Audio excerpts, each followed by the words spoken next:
Assalamualaikum teman-teman. Kembali lagi di channel kami. Semoga kalian semua selalu dalam keadaan sehat walafiat. Amin ya rabbal alamin. Pada video kali ini, kami akan menceritakan kisah Abu Dzar Al-Ghifari, bagian 1. Bumi tidak pernah mengandung dan langit tidak pernah menaungi orang yang lebih jujur dari Abu Dzar. Di lembah Waddan yang menyambungkan Mekah dengan dunia luar, ada sebuah kabilah yang tinggal di sana bersama Ghifar. Suku Ghifar ini hidup dari uang setoran yang diberikan oleh para kafilah yang hendak melakukan perdagangan dari Quraisy ke Syam atau sebaliknya. Terkadang suku ini hidup dengan merampas para kafilah yang tidak memberikan uang yang mereka pinta. Jundub bin Junadah adalah orang yang dikenal dengan Abu Dzar dan salah seorang dari penduduk kabilah ini. Akan tetapi, berbeda dengan lainnya. Ia memiliki keberanian hati, otak yang cerdas, dan wawasan yang luas. Dan ia merasa tidak suka sekali dengan berhala-berhala yang disembah kaumnya selain Allah Subhanahu wa Ta'ala. Ia menolak kerusakan agama dan akidah yang terjadi pada kebanyakan bangsa Arab. Ia mencari tahu tentang munculnya seorang nabi yang baru untuk mengisi akal manusia dan hati mereka, serta mengeluarkan manusia dari kegelapan menuju cahaya. Lalu Abu Dzar yang saat itu berada di kampungnya mendengar kisah tentang seorang nabi yang baru dan muncul di kota Mekah. Ia lalu berkata kepada saudaranya bernama Anis, "Pergilah ke Mekah dan carilah kisah tentang orang yang mengaku nabi itu dan mengaku menerima wahyu dari langit. Dengarkanlah apa yang ia ucapkan dan sampaikan kepadaku." Berangkatlah Anis ke Mekah dan ia pun berjumpa dengan Rasulullah sallallahu alaihi wasallam. Ia pun mendengar beberapa sabda beliau. Kemudian Anis pun kembali ke desanya dan Abu Dzar kemudian menghampirinya dengan penuh rasa ingin tahu. Ia menanyakan Anis tentang kisah Nabi yang baru dengan penasaran. Anis pun berkata, "Demi Allah, menurutku dia adalah seorang yang mengajak untuk memperbaiki akhlak." Ia mengucapkan beberapa kalimat yang bukan syair. Abu Dzar bertanya, "Apa pendapat orang tentang dirinya?" Anis pun menjawab, "Mereka menyebutnya dengan penyihir, dukun, dan penyair."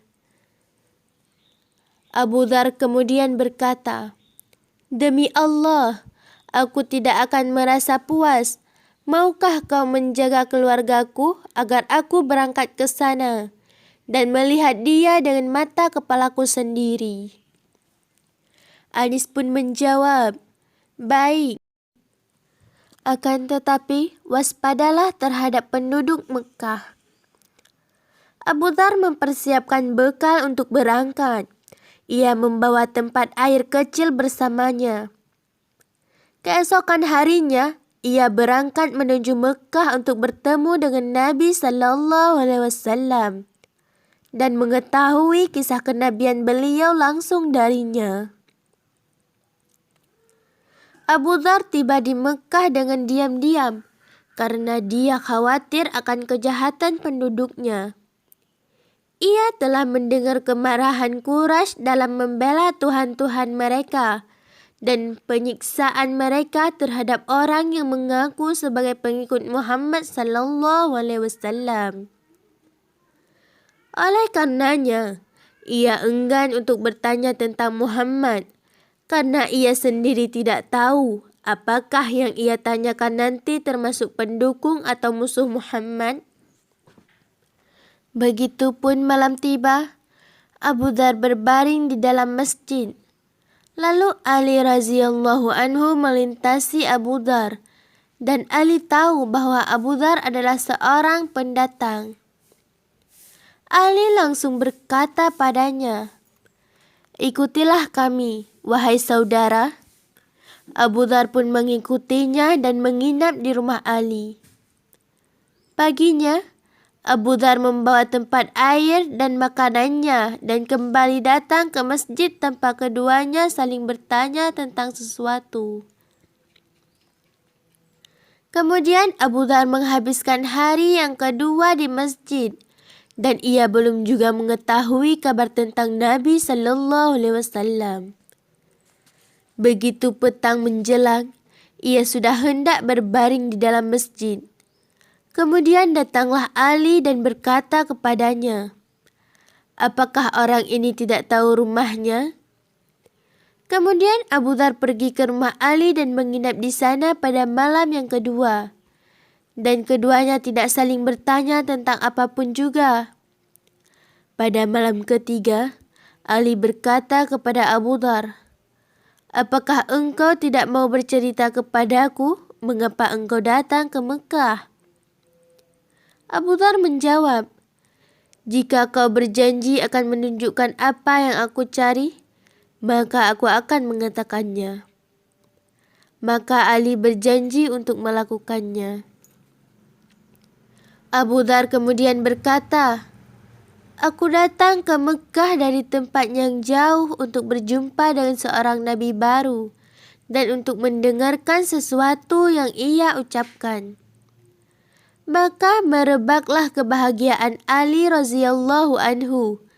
Kemudian berkata, "Demi Allah, dialah Rasul, dialah. Besok pagi ikutilah aku kemana aku pergi. Jika aku melihat sesuatu yang mengkhawatirkan, aku akan berhenti seolah sedang menuangkan air. Jika aku berjalan lagi, maka ikutilah aku sehingga kau masuk ke sebuah pintu bersamaku." Malam itu Abu Dzar tidak bisa tidur nyenyak karena rindu sekali ingin berjumpa dengan Nabi dan ingin sekali mendengar wahyu yang diturunkan kepadanya. Keesokan paginya, Ali berangkat bersama tamunya menuju rumah Rasulullah Sallallahu Alaihi Wasallam. Abu Dzar mengikuti jejaknya dan ia tidak menoleh ke arah manapun hingga keduanya masuk ke dalam rumah Nabi Sallallahu Alaihi Wasallam. Lalu Abu Dzar berkata, "Assalamu alayka ya Rasulullah."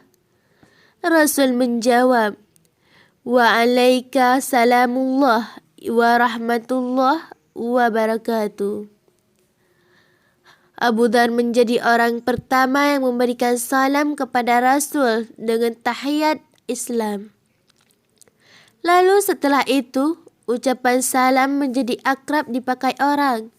Rasulullah Sallallahu Alaihi Wasallam mengajak Abu Dzar untuk masuk Islam dan membacakan kepadanya Al-Quran. Begitu ia mengucapkan kalimatul haq dan masuk ke dalam agama yang baru, maka ia menjadi orang keempat atau kelima yang masuk ke dalam Islam. Sekarang kita persilahkan Abu Dzar untuk menceritakan kisah selanjutnya sendiri. Setelah itu, aku tinggal bersama Rasulullah Sallallahu Alaihi Wasallam di Mekah dan beliau mengajarkan Islam kepadaku. Beliau juga mengajarkan aku beberapa ayat Al-Quran. Beliau bersabda kepadaku, "Jangan kau beritahu siapapun tentang keislamanmu di Mekah.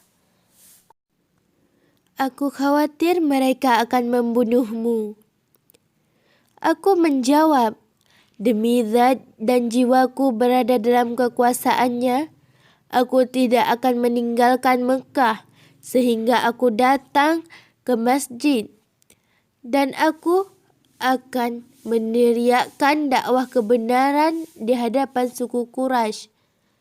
Rasul pun diam. Aku datang ke masjid dan suku Quraisy sedang duduk berbincang-bincang di sana. Aku lalu masuk ke tengah-tengah mereka. Aku berteriak dengan sekeras-kerasnya, "Wahai bangsa Quraisy, aku bersaksi bahwa tiada Tuhan selain Allah dan bahwa Muhammad adalah Rasulullah." Sekian dulu ya teman-teman. Kisah Abu Dzar Al-Ghifari bagian 1. Assalamualaikum.